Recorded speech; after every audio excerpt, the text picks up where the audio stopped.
చేసే పరిష్కారము అనుదిన Bible study కార్యక్రమం ప్రేక్షకులందరికీ యేసుక్రీస్తు వారి సర్వశ్రేష్ఠ నామమున వందనాలు.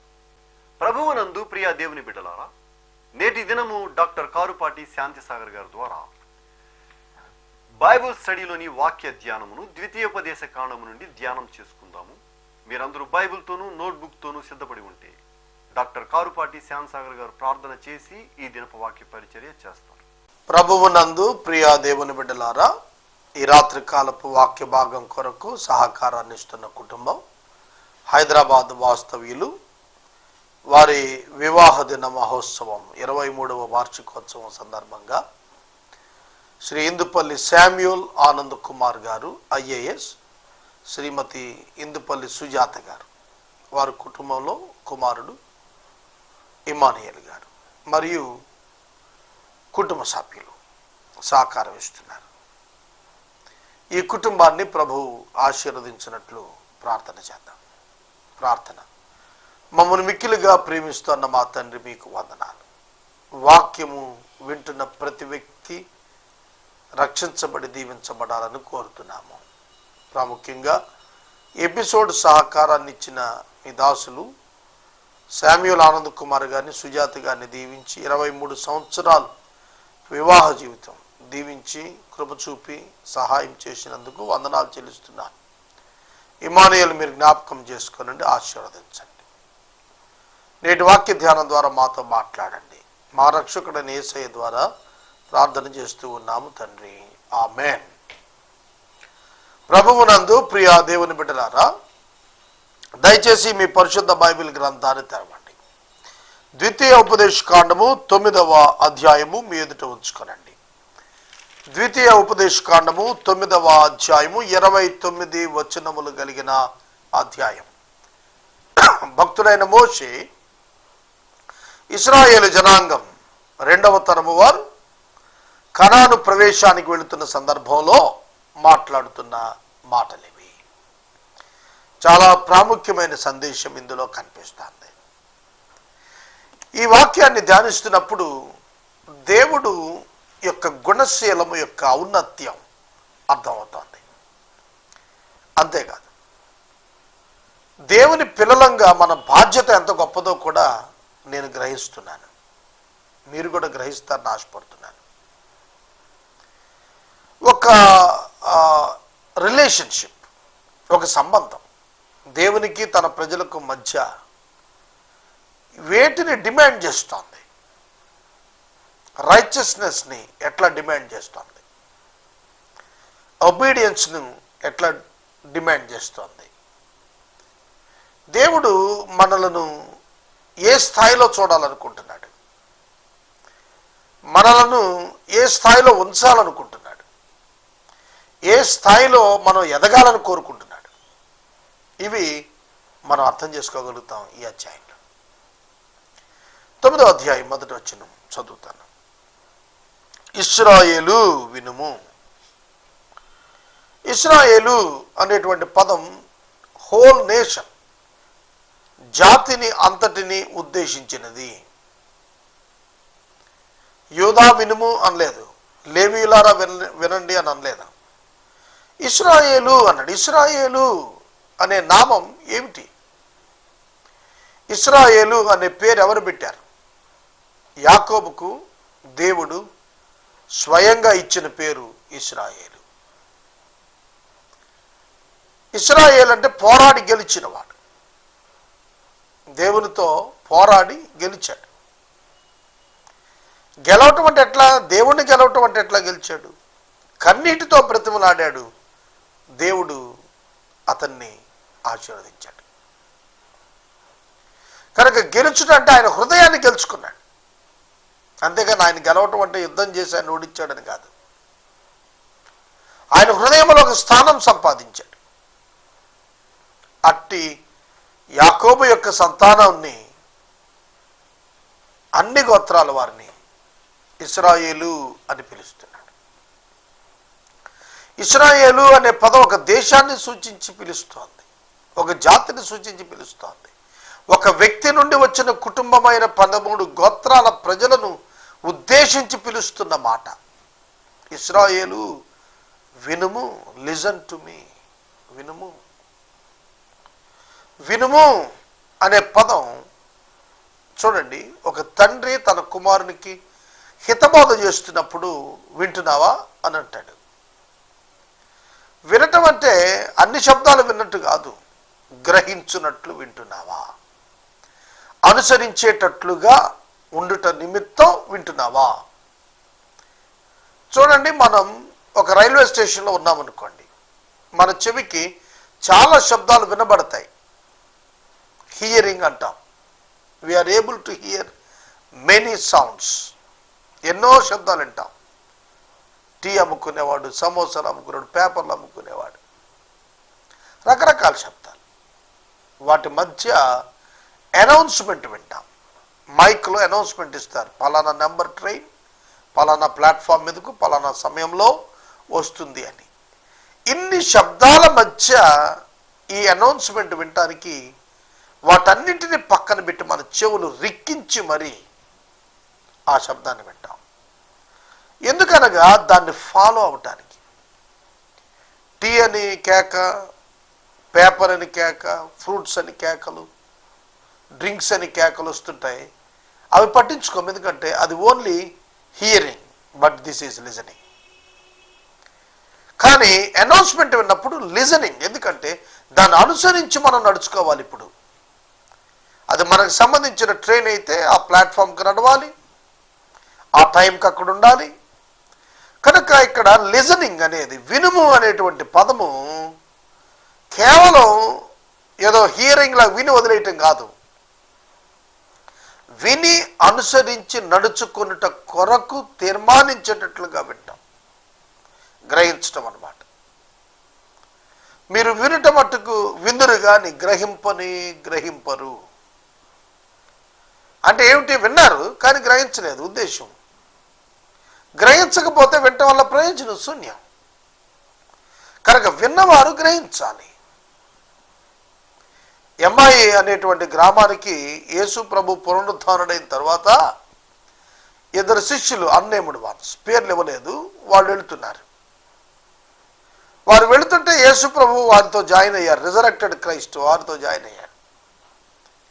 వారు యేసుకే చెప్పారు, యేసు అనే ప్రవక్త ఎంత గొప్పవాడో ఏమిటో. వారు సాయంకాలం అయిపోయింది, మాతో ఉండటానికి రాకూడదని గృహానికి తీసుకుపోయారు. అక్కడ ఆయన వారితో మాట్లాడి గద్దించి లేఖనాలు చెప్పి, మోషేయు ఇతర ప్రవక్తలు చెప్పిన లేఖనాలు ఎట్లా నెరవేరాయో చెప్పి, వారు ఎదుట రొట్టె విరిచినప్పుడు వారి కళ్ళు తెరవబడ్డాయి. యేసుక్రీస్తు ప్రభువారు మాట్లాడుతూనే ఉన్నారు రోడ్డు మీద వారితో, వారు గ్రహించలేకపోయారు. అందుకే ఆయన మనతో మాట్లాడుచుండగా మన హృదయం మండలేదా? ఆయన మనతో మాట్లాడుతున్నప్పుడు మన హృదయం మండలేదా? లిజనింగ్లో ఉన్న గ్రేట్నెస్ ఏమిటంటే it encourages us, it challenges us. ఆ మాట మనల్ని ప్రభావితం చేసేస్తుంది. కనుక ఇవాళ దేన్ని ఎవరు ప్రభావితం చేస్తున్నారు? వాక్యము మనలను ప్రభావితం చేస్తే మనం లోకాన్ని ప్రభావితం చేస్తాం. నా మాట వింటున్నారా? గ్రహిస్తున్నారా? లోకము మన చేత ప్రభావితం చేయబడాలి తప్ప మనం లోకం చేత ప్రభావితం చేయబడకూడదు. మనలను వాక్యం ప్రభావితం చేయాలి. ఆ ప్రభావితం చేయబడినటువంటి బలాన్ని లోకంలో చూపించగలగాలి. మనలను ఇన్ఫ్లుయెన్స్ చేసేది దేవుని వాక్యమై ఉండాలి. దేవుని వాక్యము యొక్క ఇన్ఫ్లుయెన్స్తో లోకాన్ని ఇన్ఫ్లుయెన్స్ చేయాలి విశ్వాసం. అది దేవుడు కోరుతున్నాడు. అందుకని ఇశ్రాయేలు వినుము, నీకంటే గొప్ప బలము గల జనములను, ఆకాశమంటు ప్రాకారములు గల గొప్ప పట్టణములను నీవు స్వాధీనపరుచుకుంటుకై నేడు నీవు యోర్దాను దాటబోవుచున్నావు. ఈ మాట ఎంత గంభీరమైనటువంటి మాట. నీవు నేడు యోర్దాను దాటబోవుచున్నావు. యోర్దానును దాటటానికి దేవుడు సమయాన్ని సిద్ధపరిచాడు. నువ్వు దాటుతున్నావు. దేని కొరకు దాటుతున్నావు తెలుసా? నీకంటే గొప్ప జనాంగములను స్వాధీనం చేసుకోవటానికి ఆకాశమునంటూ ప్రాకారము గల గొప్ప పట్టణాలు స్వాధీనం చేసుకోవటానికి ఐగుప్తు దేశములో బానిసలుగా ఉన్నవారు కనాను దేశానికి వచ్చేటప్పటికి ఆకాశమంత ఎత్తైన ప్రాకారాలు కలిగిన పట్టణాలను, మహాపట్టణాలను, గొప్ప పట్టణాలను స్వాధీనం చేసేసుకోవటానికి వెళ్తున్నారంట. చూడండి, మనం ఊహించగలమా? మన హ్యూమన్ మైండ్కు, మానవ మనసుకు అర్థమవుతుందా? మనకంటే బలము గలవారు, మనకంటే గొప్పవారు, మనకంటే సంఖ్యలో అధికమైన వారిని స్వాధీనం చేసుకోవటం, గెలవటం అంటే మాటలా? సాధారణంగా ఉండేటువంటి కోటలున్న వాటినే స్వాధీనం చేసుకోలేని శక్తి లేనటువంటి ఇశ్రాయేలు జనాంగం ఆకాశం అంటే అంతటి ఎత్తున్నటువంటి ప్రాకారాలు కలిగిన పట్టణాలు స్వాధీనం చేసుకోవటం ఏమిటి? ఎందుకు ఈ మాట రాశాడు తెలుసా? ఎరుకోను ఉద్దేశించి రాశాడు. ఎరుకో కోట గోడలు ఆకాశ ప్రాకారాలు, చాలా ఎత్తైనటువంటివి. అవి నునుపైనటువంటి మార్బుల్తో అవి తాపడం చేయబడ్డాయి. ఎక్కడం కుదరదు. ఆ గోడలు ఎగబ్రాకాలంటే అవకాశం లేదు, అంత భయంకరమైనటువంటి పటిష్టమైనవి. అంతేకాదు, 2 లారీలు ఒక ప్రక్కన, 2 లారీలు మరొక ప్రక్కన ట్రావెల్ చేసే అంతటి 100 ఫీట్ రోడ్ అంతటి పెద్ద వెడల్పు కలిగినటువంటి ప్రాకారాలు. ఇక మీరు ఆ ప్రాకారం ఏం దాటుతారు? సాధారణంగా యుద్ధంలో జరిగేది ఏమిటంటే, శత్రువులు ప్రాకారాల మీదకి వచ్చినప్పుడు బండరాళ్ళు, వేడి నీళ్లు రెడీగా పెట్టుకునేవాళ్ళు సైనికులు పైన నుంచొని. ఎవరైనా శత్రువులు పైకెక్కే ప్రయత్నం చేస్తుంటే పైనుండి బండరాళ్ళు పడేసేవాళ్ళు. పైకెక్కుతున్న శత్రువులు బండరాళ్ళు పడితే చచ్చిపోయేవాళ్ళు, వేడి నీళ్లు పడితే కాలిపోయేవాళ్ళు. చాలా సులువుగా ఆ ప్రాకారాలు కలిగిన పట్టణాల్లో ప్రవేశించడం ప్రయత్నం చేసిన వారు నాశనం అయిపోయేవాడు, సులువుగా నాశనం అయ్యేవాడు. తర్వాత కోట గోడ గుమ్మాలు వేసేసేవాళ్ళు. అవి బ్రద్దలు కొట్టి లోపలికి రావటం అభేద్యం, చాలా కష్టం, దాన్ని పడగొట్టలేరు. అట్లాంటి గుమ్మాలున్న కోట గోడలని ఉన్న పట్టణాలని స్వాధీనం చేసుకుంటున్నాడు. ఆలోచించండి, ఎంత అడ్డు ప్రాకారాలున్నా కూడా. అందుకని యెహోషువ చెప్తాడు, ప్రాకారములను పడగొట్టువాడని ఆయనకు పేరు పెట్టాడు యెహోషువ. నిజమే, ఆయన ప్రాకారాలను పడగొట్టేవాడు, అడ్డులు పడగొట్టు దేవుడు. మానవులు నిర్మించుకున్న ఎంత బలమైన అడ్డునైనా ఆయన సులువుగా ఛేదింపజేసేస్తాడు ఆయన బిడ్డల ద్వారా. ఆయన చెబుతున్నాడు, నేడు నీవు ప్రవేశిస్తున్నావు దేనిలో అనగా, నీకంటే బలమైన గొప్ప జనాలను, నీకు అందుబాటులో నీ వల్ల కానటువంటి గొప్ప ప్రాకారాలు ఉన్న వాటిని స్వాధీనపరుచుకోవటానికి దాటబోతున్నావు. You need to believe this. దేవుని మాట నమ్మితేనే వారు అందులో ప్రవేశించగలరు, లేకపోతే ప్రవేశించలేరు.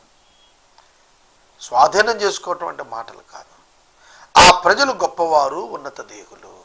చూడండి, దేవుడు మాట్లాడుతున్నప్పుడు ఇశ్రాయేలీలు గజగజలాడుంటారు, ఎందుకంటే వారి యొక్క బలహీనతను బట్టి.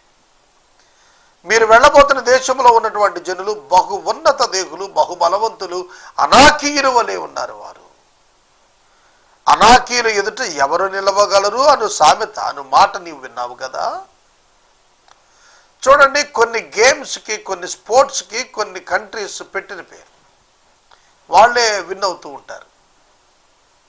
అలాగన ఇక్కడ అమాలేకీలు అనేవాళ్ళు ఈ యుద్ధ విద్యల్లో, క్రీడల్లో వాళ్ళ ముందు నిలిచేవాడు ఎవరు లేరు. అనాకీయులు అంటే ఉన్నత దేహులు అని అర్థం. అదొక ట్రైబ్ అన్నమాట, అదొక ప్రత్యేక తెగ. అందులో భారీకాయలు ఉంటారు అనాకీయులు. ఈ అనాకీయులు నివసిస్తున్నారు అక్కడ. ఇశ్రాయేలు గుండె జారిపోదా? అయితే దేవుడు చెబుతుంది ఏంటంటే, అనాకీయులను సైతం వేగంగా నశింపజేస్తావు, ఎందుకంటే తాను దహించు అగ్ని వలె నీ ముందర పోతున్నాడు. ఎవరు? నీ దేవుడే యెహోవా, కాబట్టి నీ దేవుడే యెహోవా. ఇందును బట్టి వారు అనాకీయులు కాబట్టి, వారు ఉన్నత దేహులు కాబట్టి, వారిని ఎవరు గెలవలేరు కాబట్టి నీ దేవుడే యెహోవా నీకంటే ముందుగా దహించు అగ్నిగా పోతున్నాడు. దహించు అగ్ని తగిలితే ఏమైపోతాం? భస్మం అయిపోతాం. ఎలక్ట్రిక్ పవర్ సప్లై షాక్ తగిలితే ఎట్లా ఉంటుంది? గిరగల్లాడి కింద పడతాం. కనుక దేవుడు ఇశ్రాయేలుల కంటే ముందుగా వెళ్ళి వారిని తాను నశింపచేసి బలహీనపరిచేసి సులువుగా వాడు గెలిచేటట్టుగా రంగం సిద్ధం చేశాడు. ఎరికో కోట గోడలు గురించి మనం యెహోషువ గ్రంథం ఆరాధ్యాలు చూస్తాం. ఆ కోట గోడలు ఏమైపోతాయో తెలిసిన 7 దినాలు కూడా ఆ పట్టణం చుట్టూ తిరిగి 7వ రోజున 7 సార్లు తిరిగి బిగ్గరగా కేకలు వేశారు. వేస్తే ఆ కోట గోడలు పగిలిపోయాయి, బద్దలైపోయాయి. ఇశ్రాయేలు సైన్యం దాని చుట్టూ నడిచేటప్పటికి ఏమైపోయాయి? బద్దలైపోయాయి. ఇది టెక్నాలజికల్గా కూడా ప్రూవ్ అయింది. అందుకనే బ్రిడ్జెస్ మీద మార్చ్ ఫాస్టింగ్ చేయనివ్వరు. బూట్లు వేసుకొని రిథమిక్గా సైనికులు మార్చ్ ఫాస్ట్ చేస్తారు చూశారు, అది బ్రిడ్జ్ మీద చేయనివ్వరు. మరి అలా చేస్తే బ్రిడ్జ్ పడిపోతుంది అంటారు. టెక్నాలజికల్గా ఆ వైబ్రేషన్స్ వల్ల వచ్చే వ్యాక్యూమ్ ప్రెషర్ కనుక ప్రూవ్ అయింది. అది వాస్తవంగా జరిగింది. బైబిల్ టైమ్స్లో ఎరికో పట్టణంలో అది జరిగింది. మీరు ఆలోచించండి, దేవుడు అంత గొప్ప శత్రు సమూహాలు వారిని వేగంగా నశింపజేసేస్తాడంట. వేగంగా నశింపజేయటం అంటే చూడండి, బాక్సింగ్లో 10 రౌండ్స్, 12 రౌండ్స్, కొన్ని 13 రౌండ్స్, అట్లా ఒక్కొక్క రౌండ్లో ఏ రౌండ్లో విజేత అయితే అట్లా విన్ అయిన వారికి గ్రేడింగ్ ఉంటుంది. ఒక్కొక్కడు నాకౌట్ చేసేస్తారు. ఫస్ట్ రౌండ్లోనే వారిని మట్టి కరిపించేస్తారు ప్రత్యర్థుల్ని. అది ఉత్తమమైన రేటింగ్. అలాగా ఇక్కడ కూడా ఒక్క క్షణంలో వారిని వేగంగా, అంటే మెరుపు, వేగం అనే పదం మనం మెరుపుకు వాడతాం, మెరుపు వేగం అంటాం చూశారు. అంత వేగంగా నువ్వు బలమైన శత్రువుల్ని మట్టి కనిపించేస్తావు. ఎందుకంటే నీ దేవుడు నీ ముందు వెళ్తున్నాడు, అగ్నిగా వెళ్ళిపోతున్నాడు. ఆయన వారిని నీకంటే ముందస్తుగా నిర్వీర్యం చేసేస్తాడు. జస్ట్ ఊరికేనే మనం తోస్తే చాలు పడిపోతుంది అన్నట్లుగా, సంపూర్తిగా నరకబడిపోయిన చెట్టుని చేత్తో దోస్తే పడినట్టుగా రంగమంతా కూడా దేవుడు సిద్ధం చేస్తున్నాడు విజయానికి. కేవలం అందుకునేది మాత్రం విశ్వాసి. సిలువలో అదే జరిగింది. సిలువలో అపవాది యొక్క తల చెత్త కొట్టింది యేసుక్రీస్తు ప్రభు. అపవాదిని తన మరణం ద్వారా నశింపజేసింది యేసు ప్రభు. విశ్వాసం చూస్తే అపవాది పారిపోతాడు. కారణం ఏంటంటే యేసుక్రీస్తుని బట్టి. అలాగే ఇక్కడ అనాకీయులు, గొప్ప గొప్పవారు, గొప్ప యుద్ధవీరులందరూ కూడా వేగంగా నశించిపోతారట ఇశ్రాయేలీల ఎదుట. కారణము దేవుడు వారికి ముందుగా అగ్ని వలె నడుచుట. అది ఆనాడేనా? ఈనాడు అప్లై అవ్వదా? ఈనాడు ఆ దేవుడు లేడా? ఆ దేవుడు ఉన్నాడు. తన ప్రజల పక్షంగా అదే కార్యం చేయగలిగేటువంటి మహోన్నతుడైన దేవుడు ఈ దినం నీ హృదయంలో, నా హృదయంలో నివసించడానికి సిద్ధంగా ఉన్నాడు. విశ్వాసులంగా ఆయన మన హృదయంలో నివసిస్తున్నాడని మనం సాక్ష్యం చెప్తున్నాం. ప్రియ దేవుని బిడ్డలారా, నీ శత్రువు ఎంత గొప్పవాడైనా నీ దేవుడు నీకు ముందుగా నడిచినప్పుడు అతడు నిర్వీర్యమైపోతాడు, వేగంగా నశించిపోతాడు. ఎంతోమంది విశ్వాసులకు వ్యతిరేకంగా లేచిన వారు వేగంగా నశించిపోయిన వారు ఉన్నారు.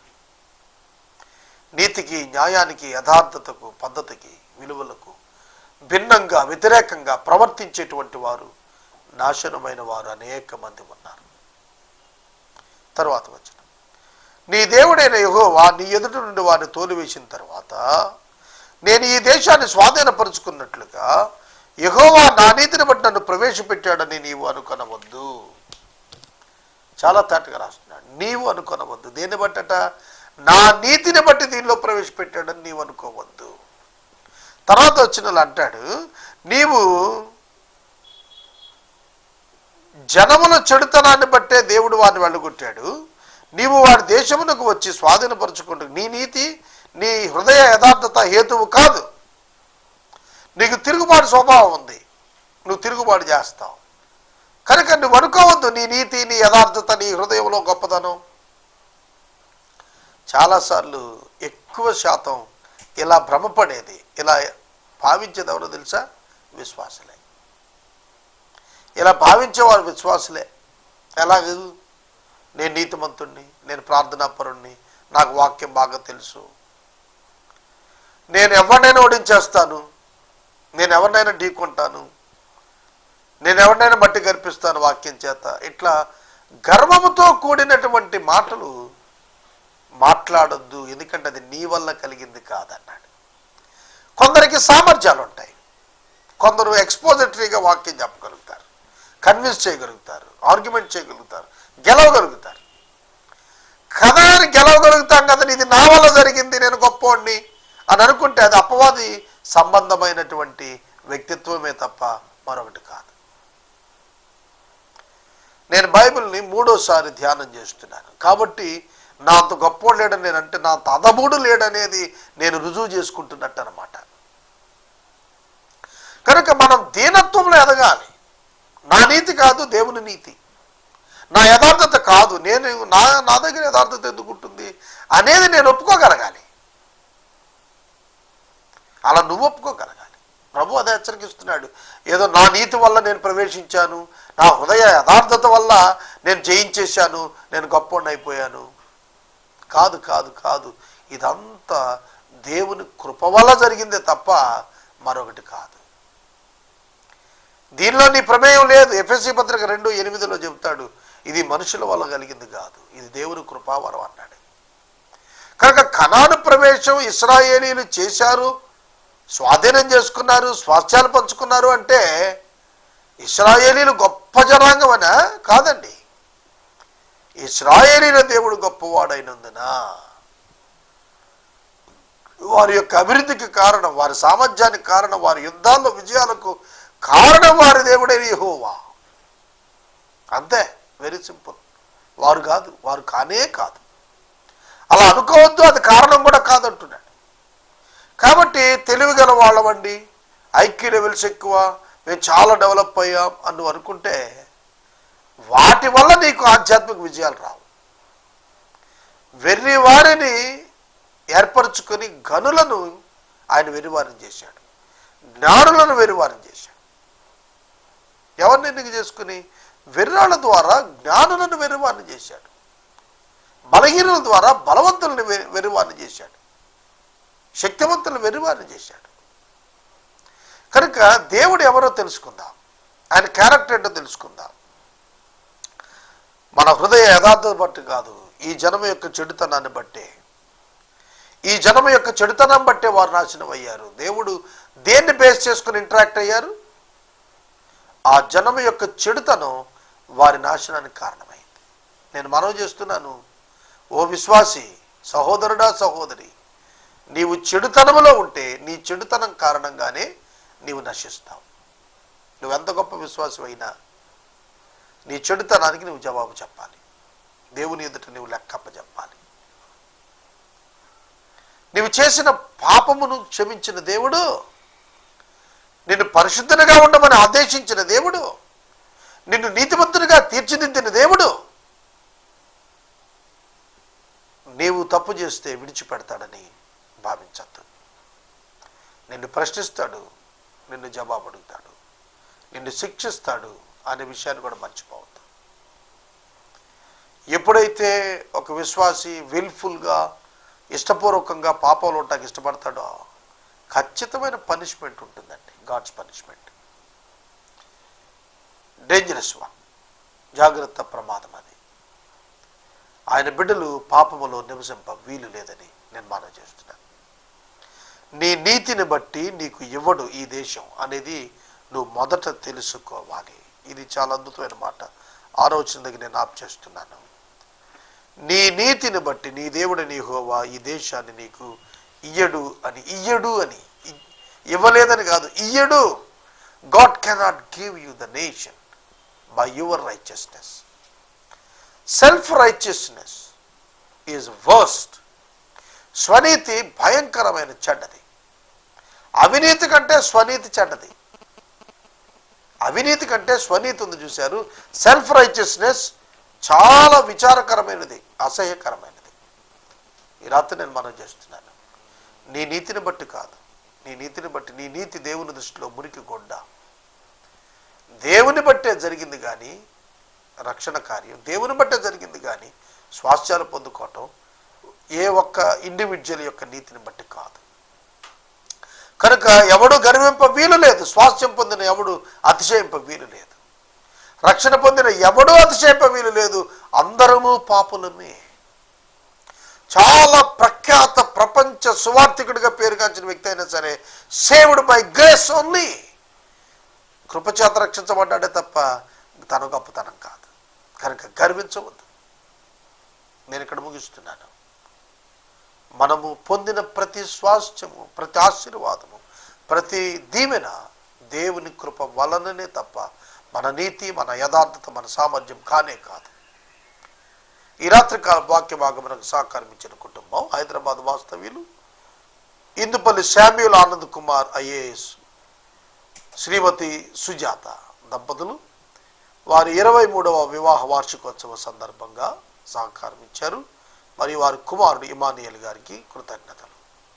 మనము ఇంతవరకు డాక్టర్ కారుపాటి శ్యామ్ సాగర్ గారి ద్వారా బైబిల్ స్టడీలోని వాక్య ధ్యానమును ద్వితీయోపదేశ కాండము నుండి ధ్యానం చేసుకున్నాము. ఈ కార్యక్రమం ద్వారా మీరు పొందుకున్న ఆత్మీయ మేలులు ఒక ఉత్తరం ద్వారా మాకు తెలియచేయండి. మీ ప్రార్థనా మనవులు మాకు తెలియచేస్తే ఏసే పరిష్కారం కార్యాలయంలో ఏర్పాటు చేసిన ప్రత్యేక ప్రార్థనా శిబిరంలో మీ కొరకు ప్రార్థిస్తాం. మీ కుటుంబ పక్షముగా ఒక ఎపిసోడ్ ప్రసారం చేయాలనుకున్నారు మాకు తెలియచేస్తే మా సిబ్బంది మీ గృహాలను దర్శిస్తారు. ముగింపు ప్రార్థన ఆశీర్వాదాలతో ఈ కార్యక్రమాన్ని ముగించుకుందాం. ప్రార్థన చేసుకుందాం. తలను వంచండి. మమ్మల్ని మిక్కిలిగా ప్రేమిస్తున్న మా ప్రభు మీకు వందనాలు. ఏసే పరిష్కారాన్ని మీరు ఆదుకోనండి. ఆర్థికంగా చాలా అవసరాలు ఉన్నాయి, కృప చూపండి ప్రభు. అలాగే మా ప్రేక్షకుల ఆధ్యాత్మిక అవసరాలు తీర్చండి. వాక్యము కాక మరి ఏది మేము ప్రసారం చేయకుండా సహాయం చేయండి ప్రభు. మా వ్యక్తిగత అనుభవాలు కాదు, మీ వ్యక్తిగత వ్యక్తిత్వాన్ని చెప్పడానికి సహాయం చేయండి. మా ప్రేక్షకులందరినీ దీవించండి. శామ్యూల్ ఆనంద్ కుమార్ గారు, సుజాత గారికి మీరు ఇచ్చిన వివాహ వార్షికోత్సవ సంవత్సరం బట్టి మీకు వందనాలు. బిడ్డలను ఇంకనూ దీవించండి. దీర్ఘాయువు చేత ఆశీర్వదించి మీ కృప చూపండి. ఇమానియేలు గారిని ఆశీర్వదించండి. యేసు ప్రభు ద్వారా అడుగుచున్నాం తండ్రి, ఆమేన్. మన తండ్రి అయిన దేవుని ప్రేమ, కుమారుడైన యేసయ్య కృప, పరిశుద్ధాత్మని అన్యోన్య సహవాసం సదాకాలం మనందరికీ తోడై ఉండును గాక. ఆమేన్.